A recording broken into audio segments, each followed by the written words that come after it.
ulo, imo kulo, imo kalag, imo bakero. Para ikaw makasiguro, Biblia ang basihan mo.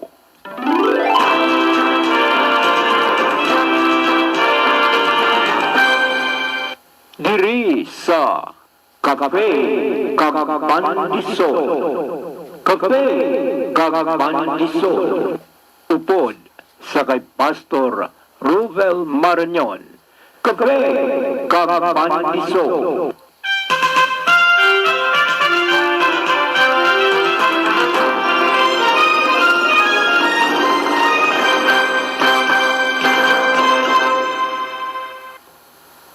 Kagkaron ang alagad sang Ginoo. Good morning, good morning, good morning.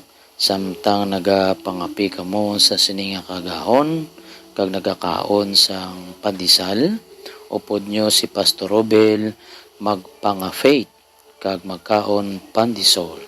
Kaya ngini nga programa ginatiguluhan ka faith kag pandisol. Para ang aton nga faith mag-increase, kag ang aton nga soul makakaon sa pulong sang Ginoo. Buksan nato ang aton Biblia sa book of Matthew chapter 13 verse 36 to 43. This is the parable of the wheat and tears. Ginsaysay ni Jesus ang palanggira na hanungod sa mga bugang. So muna sa ilunggo, no? Timpulong sang Ginoo naghambal diri. Dayon ginbayaan ni Jesus ang mga tao kag nagsulod siya sa balay. Ang iya magintitunan nagpalapit sa iya kag nagsiling, sugiri kami kung ano ang kaulugan sang palanggiran hanungod sa mga bugang sa talamnan. Si Jesus nagsabat, ang tao nga nagsabog sang maayo nga binhi among anak sang tao. Ang uma amo ang kalibutan, kag ang maayo nga binhi among anak sang ginarian. Ang mga bugang amo ang mga anak sang yawa, kag ang kaaway nga nagsabog sang mga bugang amo si Satanas. Ang tig-alani amo ang katapusan sang panag-on, kag ang mga mangangani amo ang mga anghel. Subong nga ang mga bugang tipunon kag sunugon sa kalayo amo man ang mahanabo sa katapusan sang panag-on. Ang anak sang tao magapadala sa iya mga anghel kag ila pagatipunon kag pagapagwaon sa iya ginarian ang tanan nga nangin kabangdanan sang pagpakasala sa mga tao kag ang tanan nga nagahimo sing malaut nga mga butang, kag sila ihaboy sa mga anghel sa nagadaba-daba nga kalayo, sa diin magahibi sila kag magabagrot sang ilang mga ngipon. Dayon ang mga matarong magasilak subong sang adlaw sa ginarian sang ilamay. Gani magpamati kamo kung may mga dulunggan kamo. So ining parable of the wheat and tears, this is filled with spiritual significance and truth, no? In spite sa clear explanation sang parable, ang ini nga parable very often misinterpreted, no? Kay damo sini sa mga naga-sermon nga gina-attempt nila to use this story as an illustration sa kondisyon sang church. Pero oto hindi ni saya mo. Kay noting that there are both true believers, the wheat, and false believers among the weeds or the tears in both the church at large and individual local churches, no? While this may be true, si Jesus distinctly explained that field is not the church, it is the world, no? So klaro gito ginambal kagina. So amo nang i-explain nato karon, no? So dire mga utod ng landowner nagtell sa iyang servant not to pull out the weeds in the field but to leave them until the end of the age. So amo na nga kinanglan maintindihan naton nga sa kalibutan ara gidjaya ang mga ginatawag nga unrepentant sinners. May ara man ginatawag nga repentant sinners, no? Amo na nga kinanglan maintindihan naton mga utod nga sa sini nga kalibutan ang pagsabog, no? Ang tao ang anak sang tao, no? Nagsabog siya. Ang tao nagsabog sa mayo nga binhi, amo ng anak sang tao. Ti sa diri sa sini nga kalibutan nga makasasala, may mga nagbaton gid kay Kristo Jesus bilang Dios nila kag manluluwas. Kay sang una nga panahon, no, pras na nga magsabog ka sa imong negosyo abit alam na, no. Di may mga nagasabotahe man na sa imong nga negosyo, inasabugan man nila. Ti ang Drea sa aton nga ginbasa kagina, ang nagsabog sa nga malain nga binhi, no, amo na si Satanas. Kagang nagasabog sang mayo nga binhi, amo na si Kristo Jesus, no. So kumbaga inote mo dira, after harvesting the whole field, the tares could be separated and born, and the wheat would be saved in the barn. So ang explanation sa sini nga parable, si Kristo Jesus nagdeclare nga He Himself is the sower. Siyang manugsabog. He spreads His redeemed seed through believers in the field of the world. So through His grace, pagi sa grasya, these Christians bear the fruit of the Spirit. Muna sa Galatians 5:22-24. Tungod kay nagbaton sila kay Kristo Jesus bilang Diyos na kamanluluwas, ang bunga sa Espiritu sa ilating pusoon is love, joy, peace, patience, kindness, goodness, gentleness, faithfulness, and self-control. So their presence on earth is the reason the kingdom heaven is like the field of the world. Amo nang when Jesus said, no, sa Matthew chapter 4 verse 17, the kingdom of heaven is at hand. He meant nga ang spiritual realm which exists on the earth side by side with the realm of the evil one.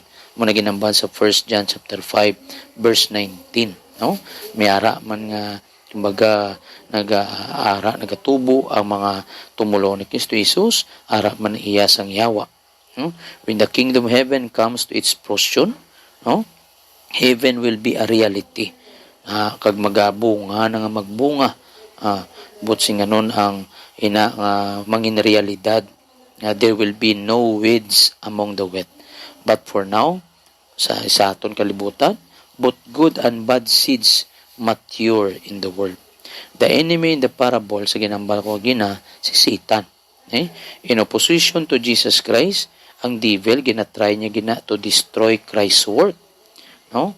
Kaga isa na sa mga pamagi niya magbutang sang false believers and teachers in the world. Lain ba lang nga doktrina, mga utod, wala yan nagabase sang pulong sang Ginoo, kundi nagabase lang sila sa ginatawag nga eksperyensya, mga ginatawag nga experiential theology. So delikado gina, kay outs hindi pwede nga magwa sa Biblia. Gunanan scripture kita ya, balik kita sa Bible, no? Kagang diri amo ni sang pamagi ni Satanas, no? May mga false believers, mga false doctrine. One has only to look at kumbaga makita naton sa kalibutan. So ang ilang pangwali, no, nagatat sa emotion, hindi iya sa ginatawag nga pulong gid sang Ginoo. So dapat maintindihan ta ginautod, no, ginawarn kita sang Ginoo nga madamo gid subong nga magawali nga itching ears, wala na nagatandog sang sala. Hindi na siya pulong sang Ginoo ya. No, kinanglan niyang pulong sang Ginoo, maga-teach, maga-rebuke, maga-correct, maga-train in terms of righteousness. Tuamo na iya si Jesus Christ, no? Tidri ginapakita nga ang ini nga mga kung kwaon ang ginsabog man sang yawa, madalaman ang mga nagatubo pa lang nga mga true believers. So ang diri ginambal nga kinanglan na mangin obvious gid padakuon gid sila anay, kay kung kuan pa na, hubin pa na, hindi mo pa na ma-distinguish, no, ang ginatawag nga sa wet kag sa tears, no. Kaya ang ini nga tears, especially in the early stages of growth, ga-resemble mga wet siya. So likewise, a false believer may resemble a true believer. Kaya sa Matthew chapter 7 verse 22 gani, Jesus warned that many profess faith but do not know Him. No? Depart from me, you evildoer, I don't know you. Thus, each person should examine. Kinanglan ni examinon tagidutod ang aton relasyon sa kay Kristo Jesus. Ang ginamba sa 2 Corinthians chapter 13 verse 5. No? Ang 1 John nga libro is an excellent test of salvation. Jesus Christ will one day establish true righteousness sa ano nga tiyempo after He raptures the true church of this world. Kidamo gid nag-claim ngayon tsakto gid sila mo. Pero pagbalik ni Jesus Christ, dra gid utod kinanan base kita sa pulong sang Ginoo. God will pour out His righteous wrath on the world. And during the tribulation, He will draw others to saving faith in Jesus Christ. At the end sang tribulation, mga utod, all unbelievers will be judged for their sin and unbelief. Then, they will be removed from God's presence. True followers of Christ will reign with Him. Muna ginatawag nga, what a glorious hope for the wait. So mga utod, klaro gid ni Kristo Jesus nga ang pagkuha na ya, pag-distinguish kay subong do hindi mo mabalaan ang false believer to true believer mo. So pag-abot ni Kristo Jesus, pag-rapture niyang church, i-separate niya gina. Kay kumbaga dra gid may baluan. So kinahanglan utod ikaw nga nakabati sang pulong sang Ginoo, hindi nga nagbaton ka lang kay Kristo Jesus sa nguso, kundi sa puso.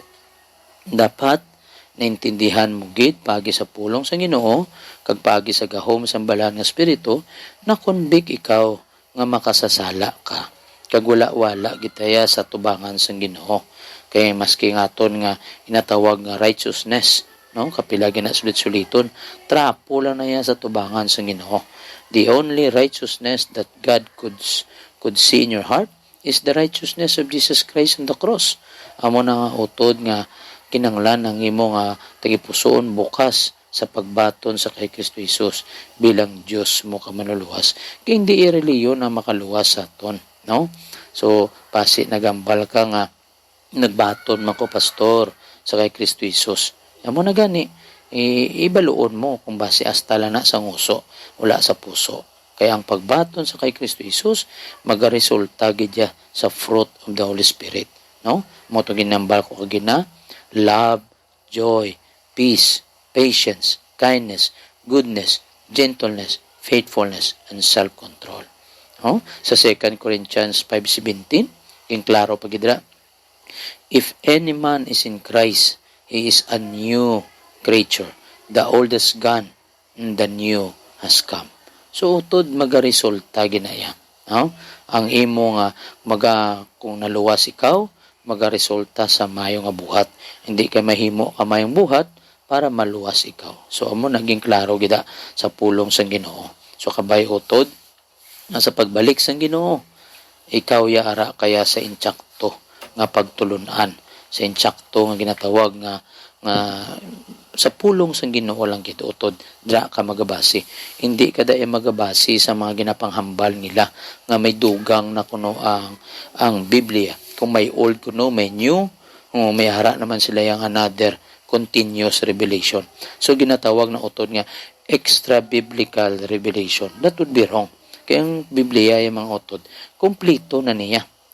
So hindi ka gid magtalang kung pulong lang gid sang Ginoo ang imo nga pagasundon. Amo na nga dapat ang pulong sang Ginoo amo ang mangin final naton nga otoridad. Pag nagkambal dra ang pulong sang Ginoo, believe in the Lord Jesus Christ and you will be saved. Subot sing ganon, di kumbaga ma-save kita pagi sa pagbato naton sa kay Kristo Jesus bilang Dios kay manuluwas. Wala na yan sang iban. Amo na nga pirmi naton ginasulit-sulit, hindi reliyon na makaluwas naton, kundi ang relasyon naton kay Kristo Jesus. So utod, very clear gid sa sini nga kalibutan, gina-allowed sang Ginoo nga magtubo ang true believers kag ang false believers. Kag hindi pwede nga kwaon dayon, Hindi pwede kwaon dayon kay madalasa man ang mga still young believers nga samtang katubo pa. So i-allowed na sa Ginoo nga magtubo sila. They will mature, And then the time nga pagbalik niya, dra kwaon niya ang nagatuo sang tudtuod sa iya. That their heart will be seen that Jesus Christ is in their heart. No? Amo na utod kabay sa sini nga tinihon ang aton nga paminsaron tigipuson kag bilog naton nga lawas. Ready gid ya nga magsunod sa pagserbisyo sa pulong sang Ginoo. No, i-share taman ni sa mga katawhan nga nagakinahanglan man sang kaluwasan. Basi masapuan taya sa ngara kada sa iban nga sala ang pagtuluhan. Biblia lang gid utod ang aton saligan, no? Kag kay na si Jesus Christ hindi mo sa minto. Kabalo gid sa kung sino ang nagtudtuod nga nagbaton. So kabay nga sa pagbalik niya masapuan kanya nga matutom.